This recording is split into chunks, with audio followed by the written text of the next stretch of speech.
interessante, depois eu vou tentar usar. Então, gravando, bem-vindos a mais uma aula de Geografia Física. Hoje a gente vai continuar o assunto da semana passada, terminar, né? Falta bem pouquinho para a gente terminar Geologia Geral. Eu já vou passar direto lá para o final, para não ficar revendo tudo de novo, né? Senão a gente perde muito tempo. Mas a gente está indo aí ao longo de 2 aulas, falando de Geologia Geral, a gente falou de deriva continental, a divisão dos continentes, né? Falamos de placas tectônicas, bem importante, a crosta toda rachada como um quebra-cabeça, e várias placas tectônicas, não me lembro agora exatamente quantas são, mas acho que são umas 20, alguma coisa. A gente falou de limites de placas, a gente falou a gente começou a introduzir formação de relevo, mas a gente vai falar mais sobre isso hoje. Falamos de terremotos e vulcões, de tectonismo, e na aula passada a gente falou bastante de rochas, né? Os tipos de rochas, ígneas, metamórficas e sedimentares. Uma se transforma na outra dependendo do tipo de ação que elas estão sofrendo, se elas estão sofrendo muita pressão, se elas estão passando por muito calor, ou se elas estão expostas na superfície passando por intemperismo. A gente vai falar bastante de intemperismo hoje. Então, os 3 tipos de rocha. A gente não fala mais pedra, certo? A gente fala rocha agora. Ou, se quisesse ainda mais, né, intelectual, um agregado sólido que ocorre naturalmente é constituído por um ou mais minerais, né? Rochas são compostas por minerais. E falei para vocês verem esse videozinho aqui para a gente introduzir tempo geológico, que é o assunto que falta para a gente terminar essa aula. É pouquinho e a gente termina a geologia geral e parte para a geomorfologia, que esse é mesmo o assunto da aula de hoje. Vocês viram esse vídeo lá? Quem assistiu o vídeo? Ele estava lá no Classroom. Ele é bem bonitinho, né? É um desenho mesmo, a gente tem lá a montanha lá, bonitona, e aí ela vai passando processos ao longo de milhões de anos, e ela vai sofrendo intemperismo, vai reduzindo, chega uma hora que ela vira uma pedrinha, bem pequenininha. Esse vídeo é legal que ele mostra a evolução das coisas ao longo dos milhões de anos, mas também como os minerais que estão aí na superfície da Terra, eles estão sempre aí, né? Por mais que a gente transforme eles em outra coisa, eles estão sempre aí, né? Sempre os mesmos aí na Terra se transformando. E aí agora que a gente fala então de tempo geológico, porque esse processo com essa montanha que virou essa pedrinha que foi lá para o espaço, ela durou milhões de anos. Ele aconteceu na escala do tempo geológico, que é o que a gente vai falar agora. Então vamos lá. A idade da Terra, e aí a gente não tinha falado até agora, né? A gente está falando de planeta Terra e tal, mas quantos anos o planeta Terra tem, né? Existem formas da gente identificar qual que é a idade da Terra. Acho que eu coloquei um vídeo lá sobre isso. Se não coloquei na aula passada, eu vou colocar agora com o material dessa aula. Que fala como que a gente consegue calcular a idade do planeta, né? Só por curiosidade, para vocês saberem, teve alguns estudiosos no passado que eles tentaram datar a idade da Terra com base nos acontecimentos da Bíblia, né? E ele chegou num número bastante diferente do que os números que a geologia levantou. Mas acho que é uma forma interessante, né, de pensar, né? Mas enfim, só por curiosidade. E aí, no final das contas, chegou-se à conclusão que a Terra, na verdade, ela tem 4,56 bilhões de anos. E quando a gente fala, gente, e isso é bem interessante, o nosso cérebro, ele não consegue atinar muito bem o que está na escala do bilhão. A gente consegue imaginar quantidades de coisas que a gente vê. 10, 50, 5 mil, 10 mil pessoas num estádio, sei lá. Mas quando a gente passa para a escala dos milhões e dos bilhões, vai ficando um pouco mais abstrato. Então, às vezes, fica um pouco abstrato da gente entender 4,56 bilhões de anos, a gente se perde em quanto tempo realmente isso é. Isso é muito, muito, muito tempo mesmo, né? Bom, essa idade foi calculada com base em estudo das rochas e de fósseis, né? de rochas, principalmente, porque a vida surgiu depois, né, do planeta. Primeiro surgiu o planeta e depois de um tempão é que começou a surgir vida. O ser humano, então, fato recentíssimo na história do planeta, a gente vai ver isso. Bom, e a maior parte dos movimentos da crosta e dinâmicas internas da Terra que ocorreram ao longo desses bilhões de anos foram graduais, devagarzinho, e se deram numa escala de tempo incompatível com a escala da vida humana. A gente vive o quê? Uns 70, 90, no máximo uns 110 anos aí, né? As pessoas que viveram mais tempo. Isso é muito pouco. Isso é nada se comparado com a história do planeta. Por isso que a gente fala que as coisas acontecem geologicamente ao longo de milhões de anos, e para a gente é tudo muito estável, a gente não vê as coisas mudando. É como se elas tivessem sido sempre assim, porque o tempo de mudança da Terra é muito lento comparado com o tempo da nossa vida. A nossa vida é menos que um piscar de olhos na história do planeta, tá bom? E a evolução da Terra é pensada, então, em tempo geológico. A gente fala de tempo geológico quando a gente está pensando em mudanças no planeta, tá bom?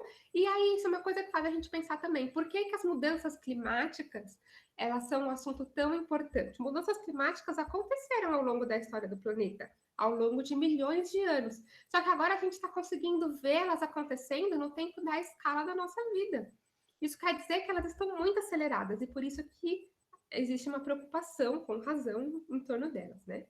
Então vamos lá. A evolução da Terra é pensada em tempo geológico, que é diferente de tempo histórico, o qual é dividido cronologicamente de acordo com ocorrências marcantes na formação e transformação da crosta e evolução da vida. Pegue aí o slide. Aqui, para mostrar para vocês um infográfico, né, do passar do tempo geológico. A gente tem a formação da Terra 4,6 bilhões de anos, que essa é a idade aproximada aí do nosso planeta. E aí, conforme o tempo vai passando nessa espiral, a gente tem a formação das rochas mais antigas, depois as formas mais primitivas de vida. E aí, lá em torno de 2 bilhões, 3,8, o tempo vai passando. Só depois de 1 bilhão que a gente tem algas e bactérias, depois a gente vai ter as trilobitas, a formação das rochas sedimentares, porque lembra que as rochas sedimentares elas são formadas por sedimentos das outras rochas, então é natural que elas tenham aparecido na Terra depois das primeiras rochas. As primeiras rochas lá, que são as rochas ígneas, né? Depois as metamórficas e aí sim as sedimentares. Aí depois surgem os peixes, as plantas terrestres, os anfíbios, e aí vem toda, né, a escala biológica, digamos assim, toda a história biológica do planeta. Mas a gente também tem alguns fatos, como formação de algumas montanhas específicas, como aqui a formação dos Apalaches e dos Urais, que está lá, ó, entre o aparecimento dos répteis e o aparecimento dos mamíferos. Então, são estruturas, coisas que tem na paisagem que são muito antigas, mesmo, né? Depois a gente tem plantas com flores, os últimos dinossauros, e só depois que os dinossauros foram extintos, né? Os últimos dinossauros. Ah, não. Bom, enfim. Agora eu tô vendo que tem um problema nessa imagem. Ela tá falando mamíferos gigantes, mas isso aqui é um dinossauro, não é? Dinossauro não é mamífero. Olha só a gente pegando o erro na arte dos outros, né? Enfim, últimos dinossauros e só depois que surgiram os Himalaias e as montanhas rochosas. Os Himalaias lá na Ásia, uma cadeia de montanhas bem importante na Ásia. As rochosas são uma cadeia de montanhas importantes ali na América do Norte, na região dos Estados Unidos ali. Né? Depois os mamíferos gigantes, isso não é um mamífero, mas deveria ser. Depois os macacos, aí vem os Alpes, as Serras Nevadas, o Grand Canyon. E olha só os humanos aqui, ó, já no finalzinho, né, dessa história geológica do planeta. A espécie humana, é uma coisa muito recente mesmo na história do planeta Terra. Inclusive, algumas... alguém já assistiu Cosmos? Né? Aquela série que originalmente ela era apresentada pelo Carl Sagan, astrônomo, astrofísico, e hoje ela é apresentada pelo Neil deGrasse Tyson, astrofísico também, ambos super importantes. Cosmos é sensacional, super recomendo. Quem tiver a oportunidade de assistir, eu não sei onde que está disponível, mas acho que no YouTube deve ter alguns episódios. Então, inclusive, não me lembro se é no primeiro, em algum dos episódios de Cosmos. No YouTube, tá vendo? Valeu a dica, Carlos. Então, eu não lembro em qual dos episódios, mas em algum momento eles mostram essa questão do tempo geológico, o tempo, na verdade, acho que eles mostram o tempo do universo e não da Terra. Mas dá para fazer o mesmo paralelo. Eu não sei se saiu da Netflix, estava na Netflix mesmo, eu não me lembro. Eu vou dar uma olhada depois. E eu acho que eles fazem com o tempo da galáxia, mas dá para pegar a mesma lógica para o tempo da idade do planeta, né?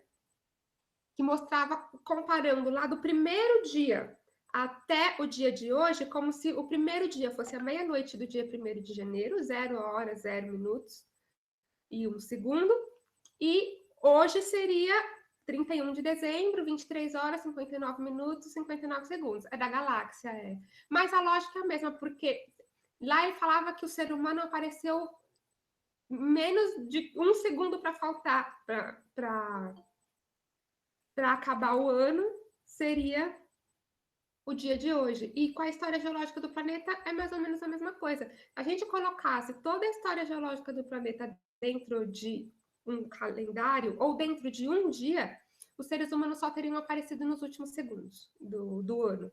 Então, a gente é muito recente mesmo na história do planeta. Super recomendo Cosmos mesmo, beleza? Seguindo, deixa eu ver só meu.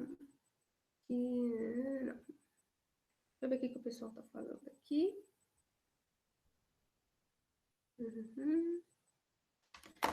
Beleza. E aí a gente tem essa tabelinha. Não tem mais na Netflix. Que pena. Mas tem no YouTube vários episódios, tanto com Carl Sagan quanto com o Neil deGrasse Tyson. Os dois são ótimos. Eu particularmente gosto mais do Neil. Enfim. Unidades de tempo e escala de tempo geológico. Então, um tempo tão longo do planeta, a gente tem que dividir ele de alguma forma que seja mais didática para a gente entender, né? Em que período se passou? Se passou há 4 bilhões de anos, mas, como eu disse, a gente tem dificuldade de entender 4 bilhões de anos, quanto tempo atrás isso né? Então, a gente divide o tempo geológico em eons. Esses eons a gente divide em eras, que a gente divide em períodos. E aí a gente fala das coisas no planeta de acordo com que período que ela surgiu, né? Então a gente tem os eons, o arqueano, o proterozoico e o fanerozoico. Mas o que é mais importante para a gente é principalmente a era e o período. O paleozoico, mesozoico, meso de meio, lembra? Então ele é o meio da história geológica, a idade dos répteis. E os períodos cambriano, ordoviciano, siluriano, devoniano. Precisa lembrar isso tudo? Não necessariamente, tá? Se vocês quiserem, eu mesma, olha, me formei em geografia, uso esses nomes para algumas coisas no trabalho e tal, mas não me lembro a ordem deles, não é uma coisa extremamente necessária. O que é importante vocês lembrarem de escala de tempo geológico? Que a gente, os seres humanos, são coisas muito recentes no planeta e que a gente é do período Cenozoico, mais especificamente aqui na época do Holoceno, né? Quaternário, período quaternário, época do Holoceno. O Holoceno é a época em que a gente... Primeiro, como é que se divide essas épocas, essas eras e tal? De acordo com coisas importantes que aconteceram na história do planeta e que tiveram começo e tiveram um fim, ou tiveram começo ou quando elas apareceram.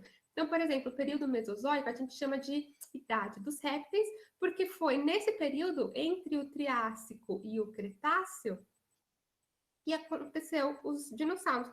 Os dinossauros estiveram aí andando pela superfície do planeta, a época que os dinossauros estavam em alta, né? Estavam na moda aí de Deus, sei lá. E aí, o Holoceno, ele se caracteriza justamente porque é quando surgiu a espécie humana no planeta. Então, o começo do Holoceno seria mais ou menos ali, quando a gente tem evidências dos primeiros seres humanos do planeta Terra, tá bom? E importante lembrar também, claro, como eu disse, não precisamos lembrar de tudo isso, mas é importante lembrar que sempre que a gente falar que alguma coisa é do quaternário, quer dizer que é uma coisa muito recente na história do planeta. Por exemplo, a gente tem aí rochas sedimentares, que são rochas que surgiram no quaternário, quer dizer que elas são muito mais recentes na história do planeta, elas são muito mais jovens do que outros tipos de rocha que a gente encontra por aí.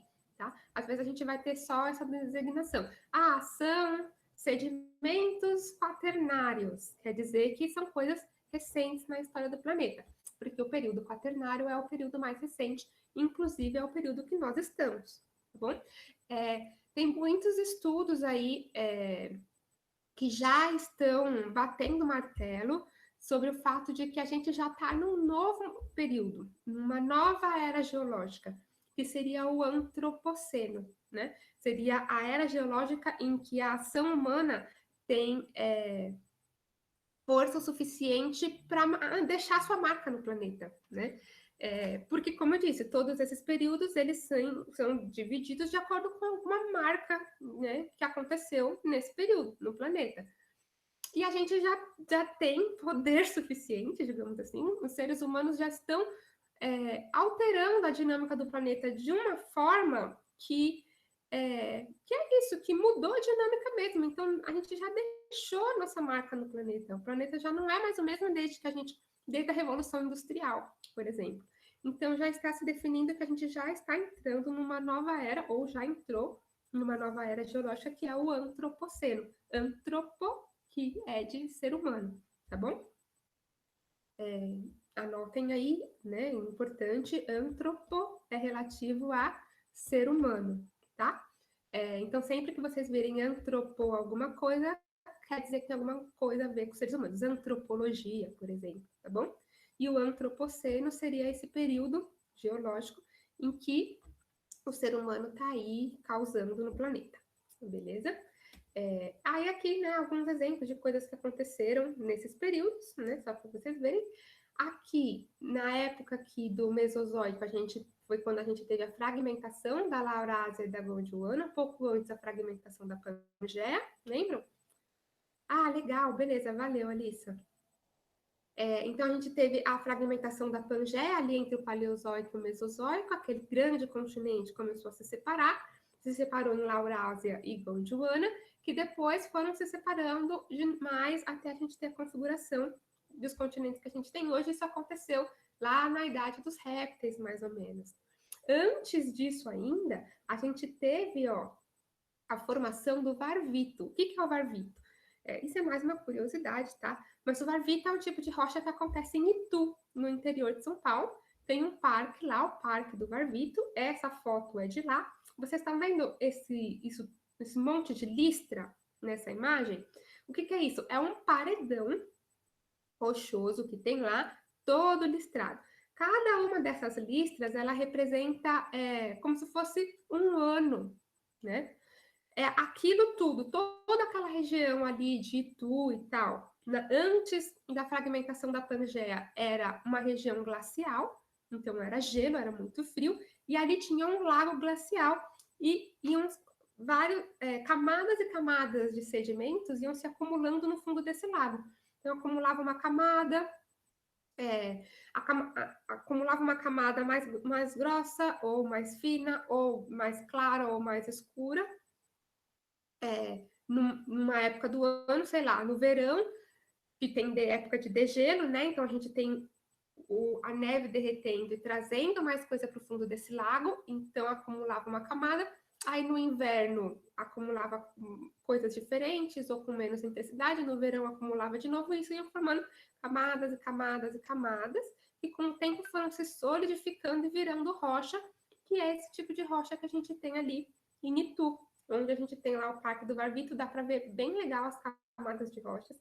Isso aqui, essa foto eu acho bem legal, porque isso aqui é como se fosse uma pedra que caiu, foi uma pedra que caiu no fundo desse lago, e as camadas foram ficando por cima dela, né? Ela rebaixou algumas camadas ali, as outras foram se acumulando, e ela ficou ali como um testemunho de como as coisas aconteciam no fundo desse lago, né? Iam se acumulando ali e se solidificando. Bem interessante, né?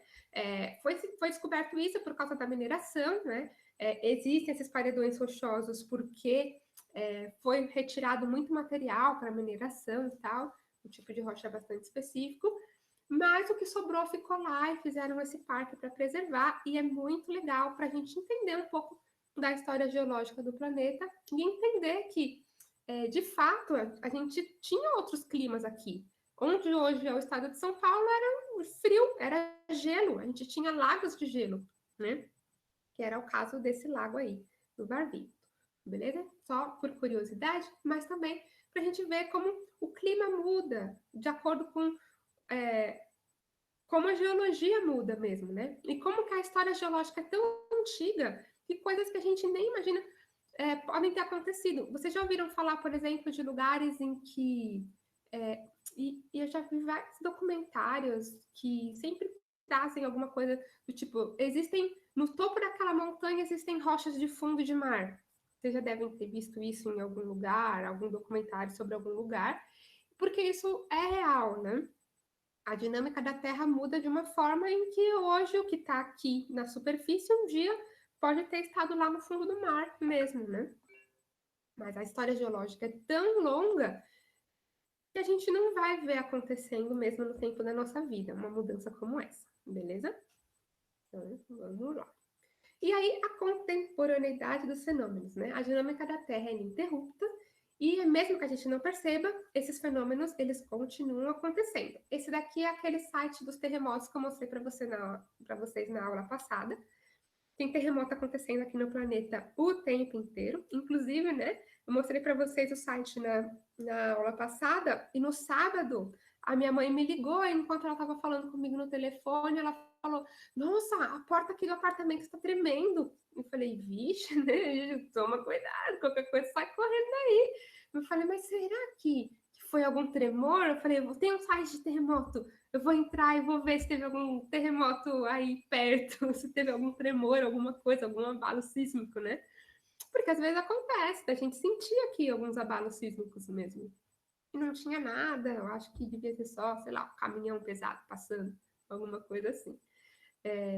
Mas eu fui olhar, porque é possível, existem coisas acontecendo o tempo inteiro aí na superfície do planeta, às vezes a gente sente, às vezes não, e dificilmente a gente vê, né?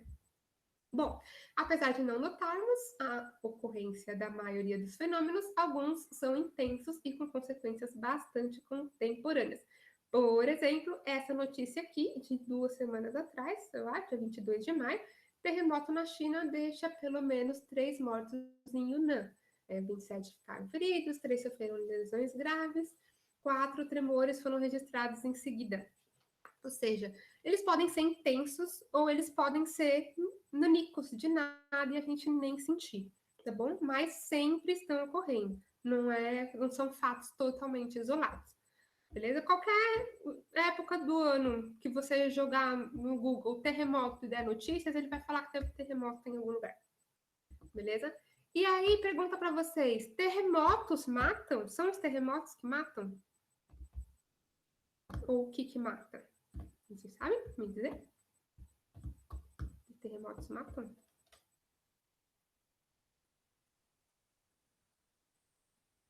Eu vou falar para você os efeitos. Tá. Que tipo de efeitos, Matheus? Vamos lá. Sabe? Se não quiser dizer também, mas se alguém quiser ligar o áudio também. Exatamente, queda de prédios e tal. Então, não são os terremotos em si que matam, e sim as coisas que eles quebram que caem na cabeça das pessoas. E essas coisas que caem e quebram é que matam, tá bom? Então, se a gente passar por um terremoto numa planície, num lugar super plano, no deserto, que não tem nada em torno da gente, dificilmente vai acontecer alguma coisa com a gente. A gente vai só tremer, ter um piripaquezinho e tal, né? Piripaque, eu digo assim, tremer mesmo, mas não vai. Se não tiver nada para cair na nossa cabeça, provavelmente a gente vai ficar super bem. Inclusive, eu morro de vontade de sentir um terremoto da hora, assim. Ai, que ia ser bem... Eu nunca passei por isso e tenho muita vontade de passar por um terremoto, de sentir como que é um terremoto, assim, claro, num lugar que não tenha nada, né? Ai, gente, deve ser muito legal ver um vulcão também, tem super vontade dessas coisas. Não sei se vocês já viram se um tremor pode intensificar outro, eu acho que pode, sim, intensificar. Eu nunca tinha pensado nisso, mas sim, porque às vezes eles acontecem um em seguida do outro, né? Seja pensando, passar por um terremoto no deserto. É tipo isso mesmo.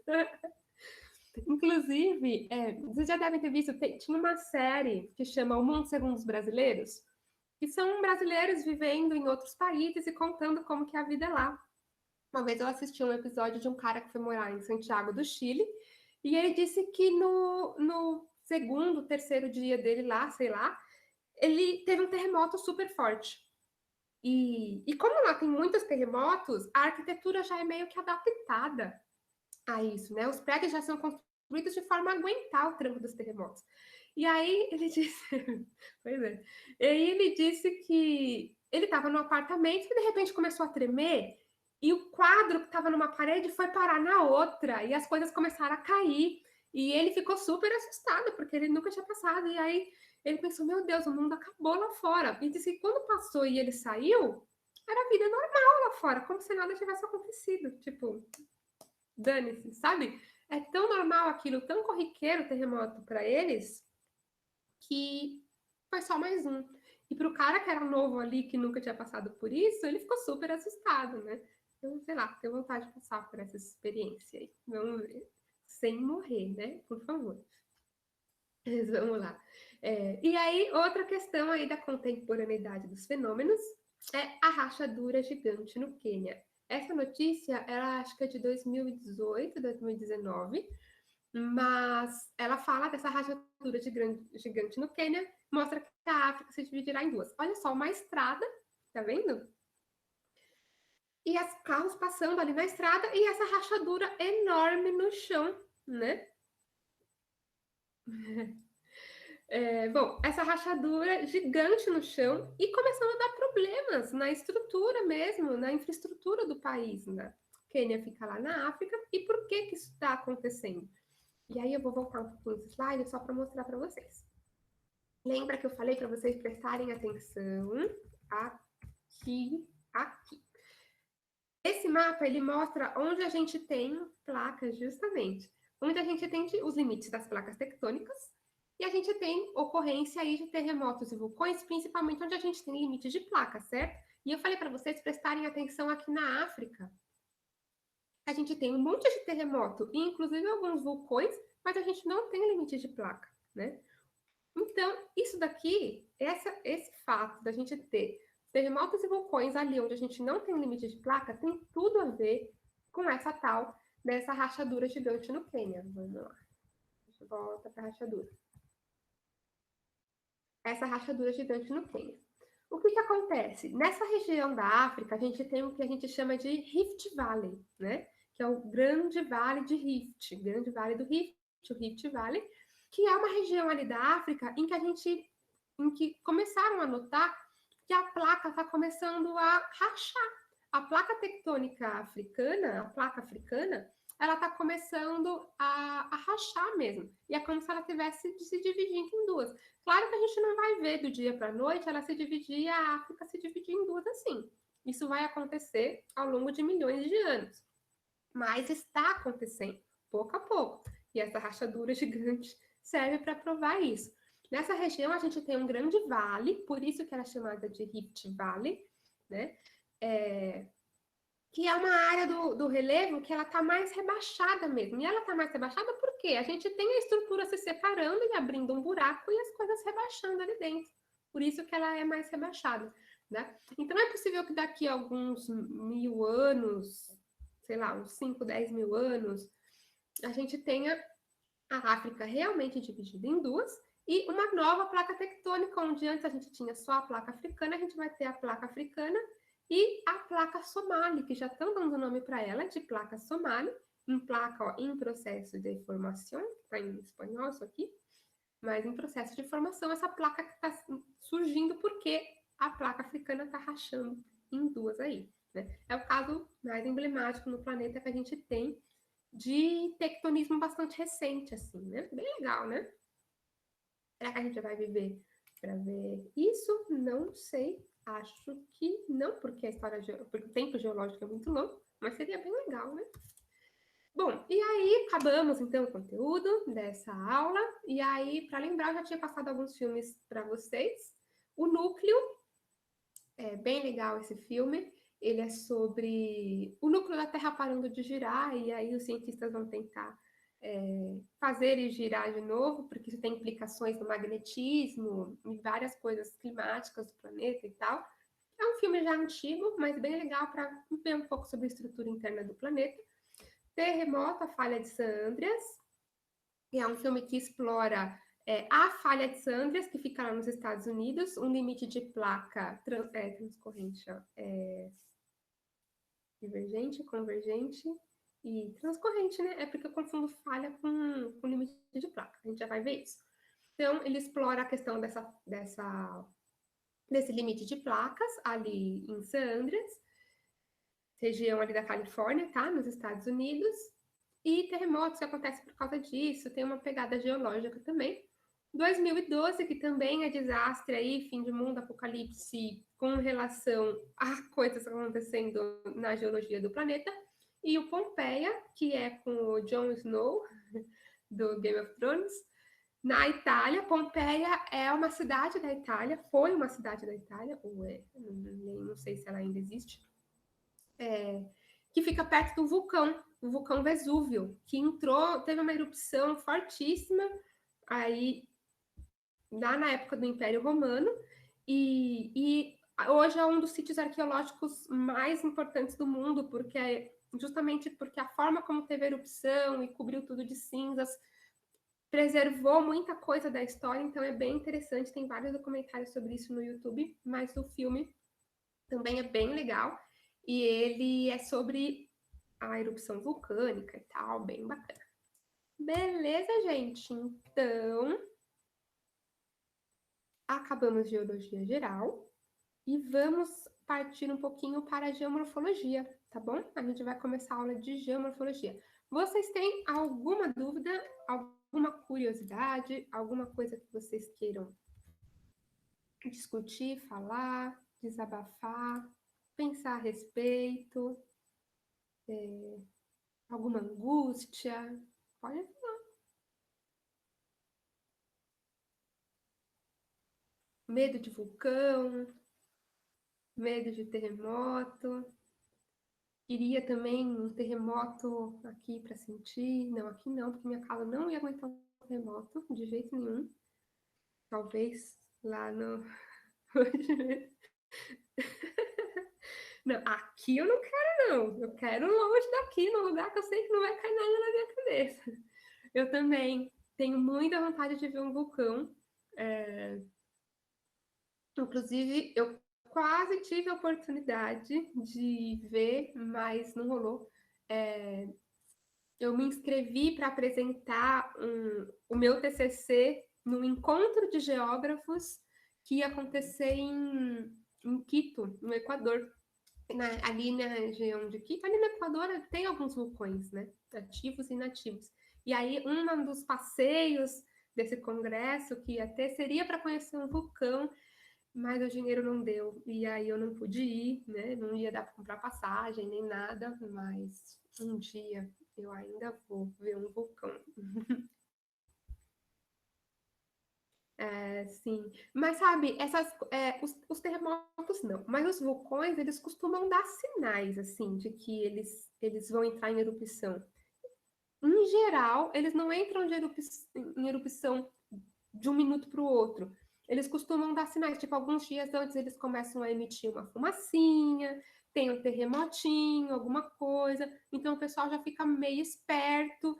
Se está muito perto se o vulcão está muito perto da cidade, já tem processo de evacuação da cidade, dá tempo de fazer isso, né?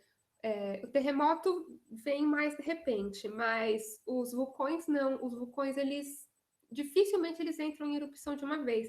Esse caso meio mesmo de Pompeia, do Vesúvio, na Itália, o filme trata como se ele tivesse entrado em erupção do nada, mas, né, estudou-se, né, a história indica, e tem relatos históricos disso, porque já era Império Romano, já tinha esses relatos escritos e tal, de que as pessoas sabiam, ele já tinha dado sinais, já tinha tido um terremotinho, já tinha tido uma erupção mais fraquinha, as pessoas já sabiam, já tinham evacuado, quem ficou na cidade é quem não pôde sair, né? Os pobres, né? Digamos assim, os pobres doentes acabaram ficando, porque não tinham como ir embora, e os trabalhadores também, e foram as pessoas que acabaram sofrendo com a erupção vulcânica, isso lá no Império Romano. Tem um vídeo do Nerdologia sobre isso, vou colocar também para vocês lá, beleza? Então tá, vamos falar um pouquinho de geomorfologia, vai ter mais vulcão em geomorfologia, e gosto bastante desse assunto. O que é geomorfologia? E tem tudo a ver com o que a gente estava vendo até agora, né? Como se fosse uma sequência mesmo, a gente vai complementar nossos conhecimentos sobre geologia agora e ver como que isso tem mais a ver com a gente. Bom, a geomorfologia ela é o estudo do relevo, da superfície do planeta. Geo é terra, como a gente já viu, morfo é forma, né? E logia é o estudo. Então, é o estudo da forma da Terra, o formato do lado de fora da Terra, as paisagens, montanhas, vales, todas essas coisas lindas, essas paisagens lindas aí que a gente vê. As características físicas e a evolução das formas depende das características dos materiais que a compõem. Por isso que geologia tem a ver com isso, né?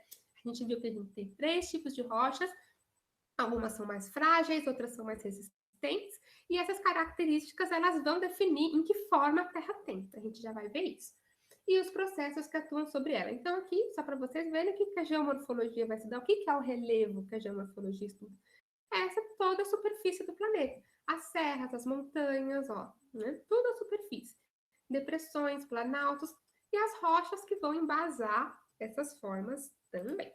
Então, a gente viu lá na aula passada a formação e evolução das rochas, que é derivada de forças endógenas e exógenas. Lembram? A gente tem o magma se solidificando e virando rocha ígnea, e quando essas rochas, aliás, quando as rochas ígneas elas sofrem grandes pressões, grandes temperaturas, elas se transformam em rochas metamórficas. Aqui, ó, ígnea, vem para cá, pressão e temperatura, vira uma rocha metamórfica, beleza? Se ela sofre fusão, ela vira uma rocha ígnea, de novo. Então, tanto a rocha metamórfica quanto a rocha ígnea, se ela sofre intemperismo e erosão, ó, ígnea para cá, a metamórfica setinha para cá. Intemperismo e erosão, elas depois vão ser depositadas e virar rochas sedimentares, né? Quando elas estão aí na superfície. Esse intemperismo e erosão que elas sofrem são as forças exógenas. E as forças endógenas são as forças que formaram ela por dentro do planeta. A fusão, a temperatura e a pressão, que transformaram elas em metamórficas, são coisas que acontecem dentro do planeta. Por isso, dentro, endógenas. E as coisas que acontecem fora da crosta é o que a gente vai chamar de exógena, né? Forças endógenas e forças exógenas. E elas são bastante importantes porque é o embate dessas duas forças, elas duas agindo ao mesmo tempo nas rochas, é que vão fazer com que o relevo tenha as formas que ele tem, né? Então, as mesmas forças endógenas e exógenas que influenciam na formação e evolução das rochas, também influenciam na estruturação, formação, esculturação e evolução do relevo. O que eu quero dizer com essas palavras? Estrutura vai ser uma coisa que vai ficar ali segurando o relevo mesmo, a estrutura dele, que nem a estrutura de um prédio mesmo, né? Que vai ser a base forte ali daquele prédio. E a esculturação é porque como o tempo vem depois esculpindo todas essas rochas, esculpindo essa estrutura, dando formato como se fosse uma escultura mesmo, né? Um escultor batendo lá na rocha e dando aquelas formas incríveis, transformando em rostos e corpos perfeitos, né? O tempo vai fazendo das rochas como se elas fossem suas esculturas e dando para elas os formatos que a gente vê na paisagem.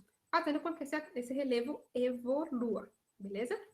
Essa foto é do Glacier Mer de Glace, na França, fica lá nos Alpes, ali já pro lado da França. Os Alpes são uma cadeia de montanha ali na Suíça, pega ali um pedacinho da França, da Itália, um pedacinho da Alemanha e tal.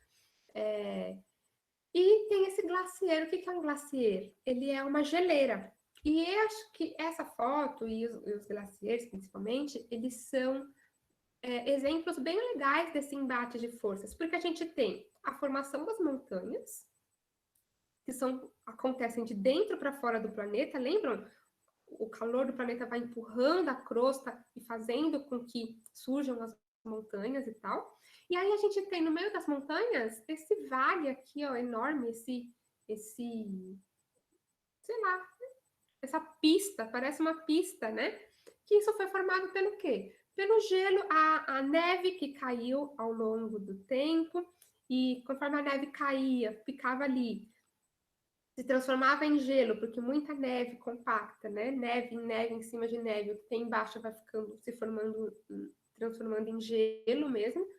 E aí, quando vem o verão, esse gelo derrete e vai levando um monte de coisa embora, e nesse processo do gelo vir, da neve vir, virar gelo, depois derreter e ir embora, vem neve de novo no outro ano, congela tudo, depois derrete, leva embora de novo, ele vai cavando, e cavando, e cavando, e formando esse vale lindo aqui, enorme, que parece uma pista, né?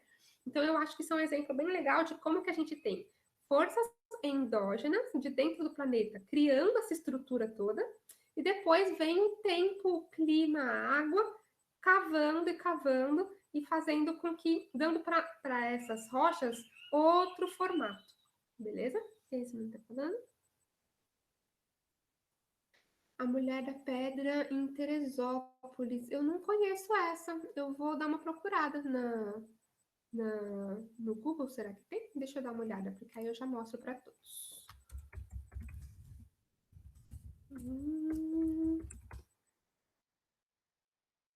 Vamos ver.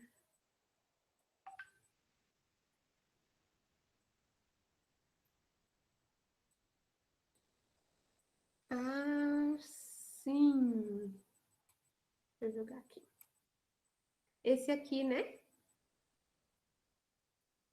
E realmente, aqui, né? O rosto dela, o nariz, o queixinho. E aqui seriam os seios, é isso, né? Esse aqui dá pra ver melhor, ó. Aqui também. Muito legal.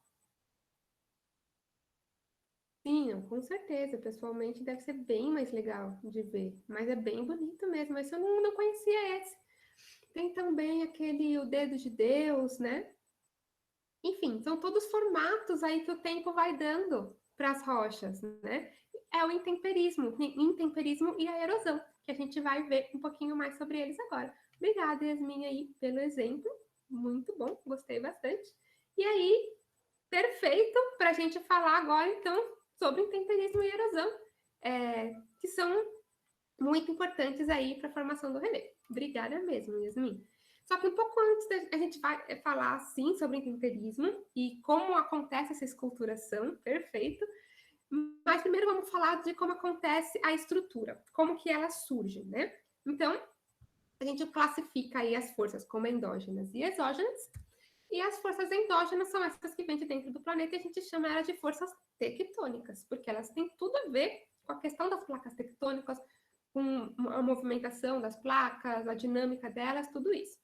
E aí, as forças internas, a gente tem o tectonismo, e no tectonismo a gente tem o vulcanismo e os terremotos, que a gente falou agora há pouco. Eles também são importantes para a formação aí do relevo da paisagem, né? A gente viu o vulcanismo, expulsão do material rochoso fundido, magma ou lava, do interior da Terra, que vai gerar novas rochas, e os terremotos, que são os tremores, né? A gente estava falando sobre eles agora há pouco. Exemplo, né, de como o vulcanismo e os terremotos, eles mudam a paisagem. Essa foto aqui, ó, de 5/8 de 2018, e essa de alguns meses depois, 11/1 de 2019. é o vulcão Anak Krakatoa, na Indonésia. Acho esse nome super legal, talvez o nome da minha filha seja Anak Krakatoa, brincadeira, não vai ser não. Mas é um nome legal de falar, ó, você tá com raiva de falar Anak Krakatoa, aposto que vai passar a raiva na hora.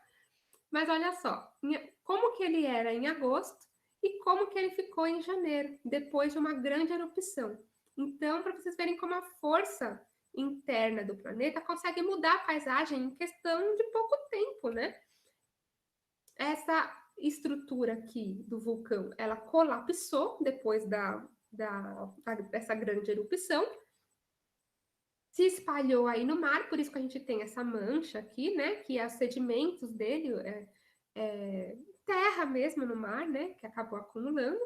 E antes o que a gente tinha uma montanhazinha, agora a gente tem uma ilha chata e um buraco no meio. Então, só para vocês verem como o vulcanismo tem esse poder de mudar a paisagem, não só pela formação de rochas, principalmente pela formação de rochas, mas não só. E aqui o caso de um terremoto também, mudança na linha de costa após um terremoto em Kaikoura, na Nova Zelândia. Aqui a estrada, tá vendo? E a costa, as rochas na costa ali. E depois de um terremoto muito intenso que aconteceu lá, agora eu não me lembro em que ano que foi, essas rochas meio que se soergueram e ficou um pouco mais alto do que era antes, né? O mar ficou mais para baixo, então o mar ficou um pouco mais longe da linha de costa, e isso foi por causa da ação de um terremoto, beleza? Só para vocês verem exemplos de como terremotos e vulcões podem afetar na paisagem. Mas a tectônica, ela age na formação de paisagem principalmente a partir da orogênese e da epirogênese, que é o que a gente vai falar agora. A orogênese, elas são dobras ou enrugamento da crosta, geralmente em limite convergente de placa, onde as placas se encontram, mas não só, tá? Pode acontecer dobras longe dos limites de placas também, por pressões horizontais. O que isso quer dizer? De forma horizontal que essa pressão acontece. É como se eu tivesse uma folha de papel, agora eu não tenho nenhuma aqui, e eu empurrasse. Imagine vocês pegando uma folha de papel, segurando as duas pontas, e você empurra suas mãos uma em direção à outra. Vai formar uma onda, né? Em cima ou embaixo. Vai formar uma dobra, certo? E é por isso que a gente chama de dobramento da crosta. Que é o que a gente também chama de orogênese. Ela é uma dobra da crosta, né, por força horizontal. Ela dá origem a grandes cadeias de montanhas, como os Himalaias e os Andes. Lembram do vídeo da Índia encostando lá na Ásia, chegando, né, depois da deriva continental? A Índia encostando e o relevo subindo, formando os Himalaias, né? Tem o um videozinho lá nos slides da outra aula. Isso é a orogênese, o relevo se encontrando por força horizontal, dobrando e dando origem a cadeias de montanhas. Assim que se formou os Himalaias, assim que se formou os Andes, e assim que se formam várias outras cadeias de montanhas aí no nosso planeta, né? Aqui, ó, no 1, a gente tem o caso dos Himalaias, que é crosta continental com crosta continental se encontrando. No 2, o caso dos Andes, que é crosta oceânica com crosta continental, que a gente viu que tem essa diferença também. No caso aqui dos Andes, a gente tem vulcões, ó, vulcãozinho correndo aqui. E no caso dos Himalaias, a gente não tem vulcões. Por quê? Porque a crosta é muito mais espessa, a crosta continental. Ela é muito mais espessa do que a crosta oceânica. Então, para formar o vulcão, o magma ia ter que atravessar muito mais crosta para chegar aqui na superfície do que aqui no caso onde a gente tem crosta oceânica, que é muito fininha, e aí é muito mais fácil, muito menos crosta para até chegar na superfície aqui, beleza? Essa é a principal diferença. E aqui o 3, que é o caso das ilhas vulcânicas, né? A gente tem encontro aí também de placas, a gente também tem soerguimento não, essa dobra para cima, né? E aí a formação de vulcões que vão dar origem a ilhas e as ilhas vulcânicas. Sobre isso, vou passar um vídeo fofíssimo para vocês, vou colocar ele lá no Classroom, semana que vem vocês me falam o que vocês acharam dele, beleza? E a epirogênese, que é essa outra força tectônica, que em vez de ser um movimento horizontal, né, das placas, a gente vai ter um movimento vertical, para cima ou para baixo, tá? Para cima a gente chama de epirogênese positiva e para baixo a gente chama de epirogênese negativa. Para cima também é soerguimento e para baixo é rebaixamento. E aí a gente tem, sem esse pico, tá? Ele não forma uma montanha, a gente só tem uma elevação da crosta, como se ela tivesse dado uma subidinha, assim, ou uma rebaixadinha. E isso é o que a gente vai chamar de epirogênese, beleza? Percebam que as camadas, elas ficam como se elas estivessem com uma quebra, certo? A gente já vai ver isso também. Olha lá, exemplos de epirogênese e de orogênese. Na orogênese, então, a gente tem esse movimento horizontal. Orogênese horizontal, faz sentido também, né? E essas dobras, olha só as dobras aqui, ó, aqui embaixo. Tá vendo? As rochas dobradas. E aqui também, ó, né? Então, as rochas, elas, por mais duras que elas sejam, a força tectônica é tão intensa que consegue dobrar essas rochas. E é isso que acontece, né? Essas dobras que vão formar essas cadeias de montanhas e tal. Aqui são exemplos mais, sim, em menor escala, né? Não é só para exemplificar mesmo. Aqui, inclusive, formou uma camada. Olha como parece uma folha mesmo, né? Tipo uma massa folhada e toda dobrada aqui. Bem bonita essa foto, né? Bem interessante. E aqui, no caso da epirogênese, a gente teve aqui um rebaixamento. Olha, a gente tinha camadas sucessivas aqui, ó, do mesmo tipo de rocha, e aí a gente consegue ver que tem uma falha aqui no meio, que essa parte se rebaixou. Por algum motivo, aconteceu algum alívio de pressão aqui embaixo, essa rocha quebrou, e esse pedaço do meio que ficou quebrado desceu, se rebaixou. Então, a gente tem aqui em cima, não dá para ver, mas aqui na superfície a gente teria uma parte um pouco mais rebaixada, assim, tá? Pela epirogênese, beleza? Inclusive, quando eu comecei a aprender sobre isso na faculdade e tal, a gente falava, a gente via, né, aqui o caso das falhas, né, falhas ou fraturas, que as falhas, elas são como se fosse uma falha mesmo, de repente na superfície do planeta teve uma falha, uma quebra, formou um degrau. Eu pensava, gente, será que onde eu vou estar andando e de repente o chão vai fazer um degrau e eu vou tropeçar? Aí você, não, escala geológica, as coisas acontecem ao longo de milhões de anos, não vai acontecer enquanto eu estiver andando ali no meio do caminho. Né? Eu lembro com meu pai falando, estilo era do gelo, né? Justamente. Eu lembro que meu pai, quando ele tropeçava na rua, ele falava assim: Nossa, ergueram ali o chão logo na hora que eu estava passando, né? De uma desculpa para não dizer que ele estava desastrado. E aí eu ficava pensando nisso, sabe? Eu vou estar andando e será que era uma falha? Não, não tem nada a ver, gente. A falha vai acontecer ao longo de bastante tempo também. E aí a gente vai ter na superfície algumas falhas e fraturas, que são trincas no embasamento rochoso, que causam fraturas, que fazem com que uma parte suba e a outra desça, ou, né, no caso aqui da falha transcorrente, a gente tem uma diferença, e a gente percebe isso pela geologia, a gente percebe que tinha um contínuo e de repente aquilo falhou, tá diferente, teve uma falha, teve uma quebra no andamento do negócio ali. E é assim que a gente identifica as falhas.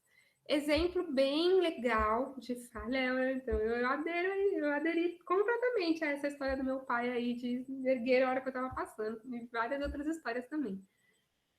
Então, exemplo bem legal de falha é a falha de Salvador, né? A falha de Salvador e os sedimentos da Bacia do Recôncavo, né? A gente tem a cidade de Salvador, capital da Bahia, dividida em cidade alta e cidade baixa. A gente tem quem já teve a oportunidade de estar em Salvador ou um dia vai conhecer, ou já viu alguma coisa sobre o turismo na cidade, já deve ter visto que tem um elevador, acho que é o elevador Lacerda, que você pode pegar o elevador para subir da cidade baixa para a cidade alta, né?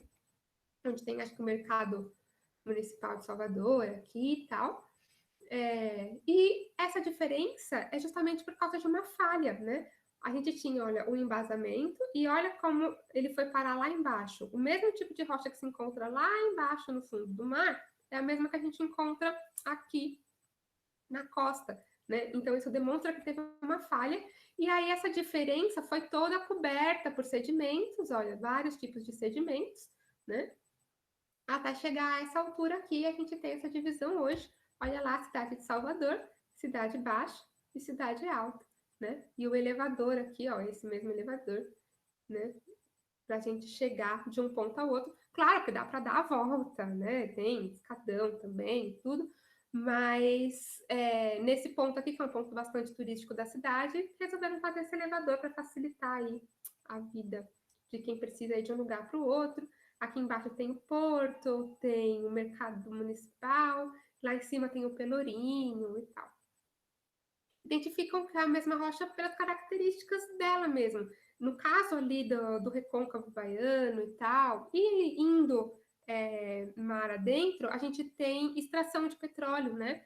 E a extração de petróleo no mar, eles furam a rocha lá no fundo do mar. E aí, né, existem prospecções que vão identificar que tipo de rocha que a gente tem ali, para saber se é uma rocha que é propícia a ter petróleo ou não, porque a gente só acha petróleo em rocha sedimentar, por exemplo, né? Então identificou-se isso. A gente tem um monte de sedimento, rocha sedimentar pra caramba aqui no fundo do oceano.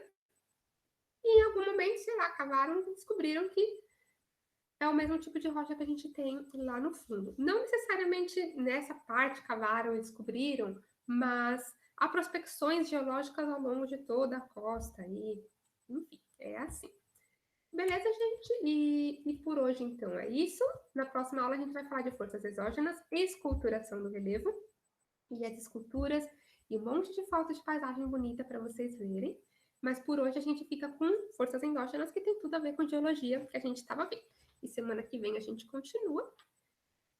Espero que vocês tenham gostado da aula, que não tenha dado sono. Eu agradeço a presença de todos vocês, obrigada. E daqui a pouco eu coloco o material lá no Classroom, uns slides e alguns videozinhos para vocês e alguns exercícios também, tá bom? Obrigada, gente. Beijos e boas aulas, bons estudos aí para vocês ao longo do dia, tá bom? Qualquer coisa, chamem também, tá bom? Se tiverem dúvidas, é só chamar. Beijos.